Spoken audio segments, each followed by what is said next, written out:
hoş geldiniz. Bugün sizlere orkidelerimizin bol bol çiçek dalı çıkarabilmesi için yeni bir gübre tarifi vereceğim. Özellikle orkideler ilkbahar ayında çiçek dalı çıkarmaya başlar. Bu yüzden orkidelerimizi şimdiden belirli aralıklarla sıvı bitki besinleri vermeye devam edin. İlkbaharda yeterince sıvı bitki besini alan orkideler daha hızlı çiçek dalı çıkarırlar. Hemen sizlere göstermek istiyorum. Bugünkü sıvı bitki besini tarifini yumurtadan yapacağım. Bunun için elimde 2 tane yumurta var. Yumurtaları kırıyorum ve içerisindeki yumurta akı ve sarısını çıkaracağım. Kesinlikle orkidelerimize yumurta akını ve sarısını kullanmıyoruz. Bunu kullanırsanız eğer çiçeklerinize çok zarar verir. Sadece yumurta kabuklarını kullanacağız. Bakın gördüğünüz üzere içinde jelimsi bir sıvı tabaka var. Hemen bu jelimsi sıvı tabakanın gitmesi için iyice yıkayacağım. Evet, iyice çeşmede yıkadım ve gördüğünüz üzere artık içerisindeki o jelimsi tabaka yok. Yani içleri temiz. Şimdi yumurtaları ister güneşte isterseniz fırında kurutun. Fakat havalar çok sıcak olduğu için güneşte kurumasını bekleyin. Ben daha önceden bu işlemi uygulamıştım. Bakın bunlar benim güneşte kuruttuğum yumurta kabuklarım. Yeterli kuruduğunu anlamak için bu şekilde elinizle eğer ufaladığınız zaman küçük parçalara ayrılıyorsa kurumuş demektir. Hemen şimdi robotumu hazırladım ve robotun içerisine kuruttuğum yumurta kabuklarını koyuyorum.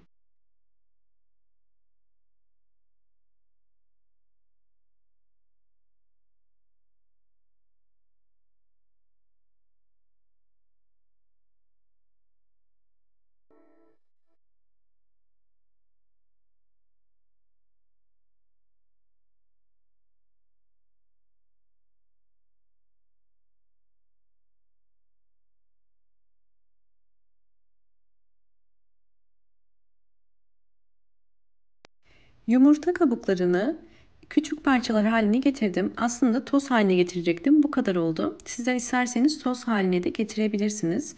Bu hale getirmemizin nedeni daha hızlı aktifleşebilmesi için. Bildiğiniz üzere yumurta kabuğunda çok yüksek kalsiyum var. Ve bu kalsiyumun suda daha hızlı aktifleşebilmesi için toz haline getiriyoruz. Evet, şu anda hazır. Şimdi 1 yemek kaşığı yumurta kabuğu tozunu bir kabın içerisine koyuyorum. Üzerine kaynar su koyacağım. Bu işlemi yapmamın nedeni daha hızlı kalsiyumun suya geçmesi. Kaynar suyu ilave ediyorum. Ve 1 litre ölçü olarak daha sonra bunun kapağını kapatıp bunun soğumasını bekleyeceğim. Fakat isterseniz bir gece bekletirseniz çok daha kalsiyum açığa çıkacaktır. Eğer aceleniz yoksa bir gecede bekletebilirsiniz. Şimdi bunu soğuması için bir kenara bırakıp bekleteceğim.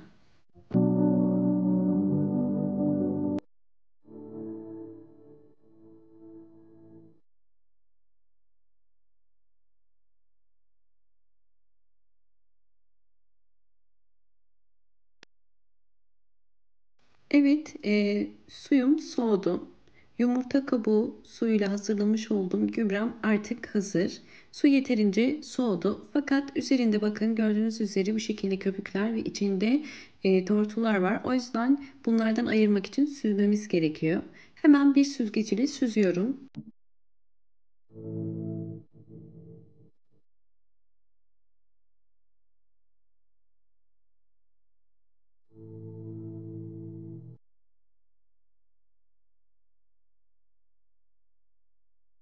Süzdükten sonra bunu 2 farklı yöntemde kullanacağım. Bu yüzden bir püskürtme kabının içerisine bir miktar koydum. Ve elimde gördüğünüz üzere bakın yaprakları hasta olan bir orkide var. Bazen orkide yaprak hastalıklarının nedenleri eğer orkidenizde yeterince kalsiyum yoksa sebep olabilir. Kalsiyum birçok yaprak hastalığının hızlı bir şekilde iyileşmesine yardımcı olur. Eğer mantar gibi bir hastalık değilse Bu tarz yaprak hastalıklarında yapraktan gübre niyetine bakın hem üstten hem de alttan sıkarak orkidenize iyileşmesini hızlandırabilirsiniz. Bu işlemi haftada bir kere uygulayabilirsiniz. Sadece yapraktan gübreleme işlemini. Bu işlemden sonra bol ışık alan bir pencere kenarına koymanız gerekiyor ve hafif havalandırmanıza da katkı sağlayacaktır iyileşmesi için.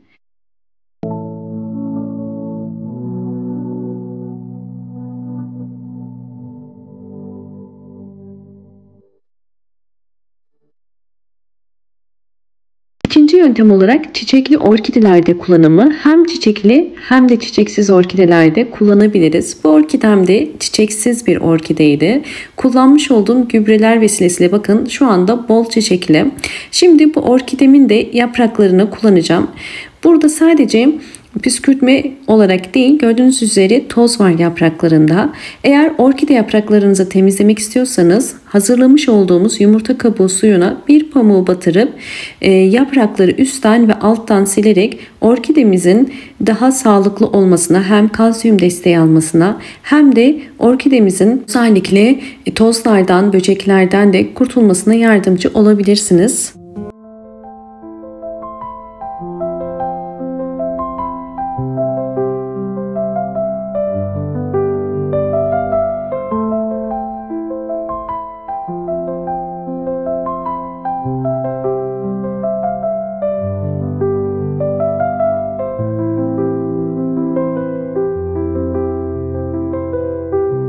Orkide yapraklarını sildim. Özellikle sizlere bakın göstermek istiyorum. Eğer orkidelerinizin yapraklarında bu şekilde renk açılması oluyorsa bu direkt güneş aldığını ve çok fazla güneş aldığını gösterir.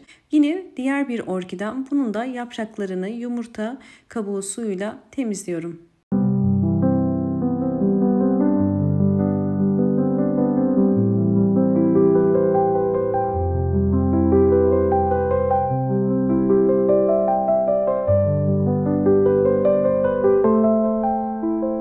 Evet, orkide yapraklarımı güzelce sildim. Eğer videomu buraya kadar izlediyseniz ve beğendiyseniz hemen beğen tuşuna basıp kanalıma da abone değilseniz eğer bana destek olmak için abone olursanız çok mutlu olurum. Hemen üçüncü tarifimize geçelim. Yani direkt sıvı gübre olarak. Bu gübreyi özellikle orkidelerin çiçek açması için vermeniz gerekiyor. Her bir saksı için bu hazırlamış olduğumuz sıvı bitki besinini 5 yemek kaşığı kadar verebilirsiniz. Bu sıvı bitki besinini 20 günde bir verebilirsiniz.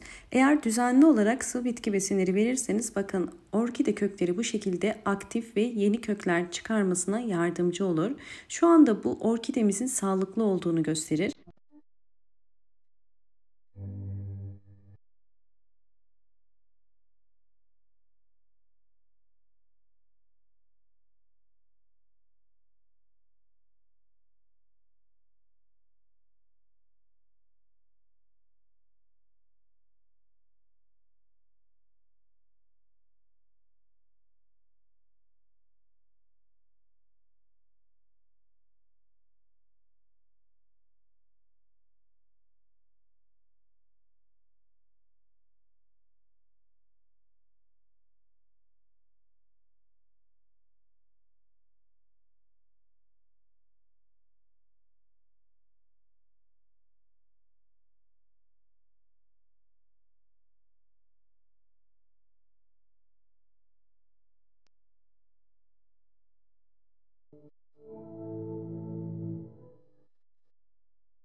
Gördüğünüz üzere elimde sağlıklı bir orkidem var. Hem yeni yapraklar hem de bol bol yeni kökler çıkarıyor ve diğer kökleri de çok sağlıklı. Gördüğünüz üzere orkideler sıvı bitki besinleriyle bu şekilde sağlıklı köklere sahip olurlar. Orkidelerinizde kök çürümesi var ise orkidelerinize çok fazla su vermeyin. Ve belirli aralıklarla mutlaka sıvı bitki besinleri verin. Orkidelerinizin çiçek açması için bu gübreyi mutlaka 20 günde bir verin. Çok faydasını göreceksinizdir. İlkbaharda çiçeksiz orkideler bu gübreler sayesinde mutlaka yeni çiçek dalları çıkarmaya başlarlar. Videomu izlediğiniz için teşekkür ediyorum. Hoşça kalın, sağlıkla kalın.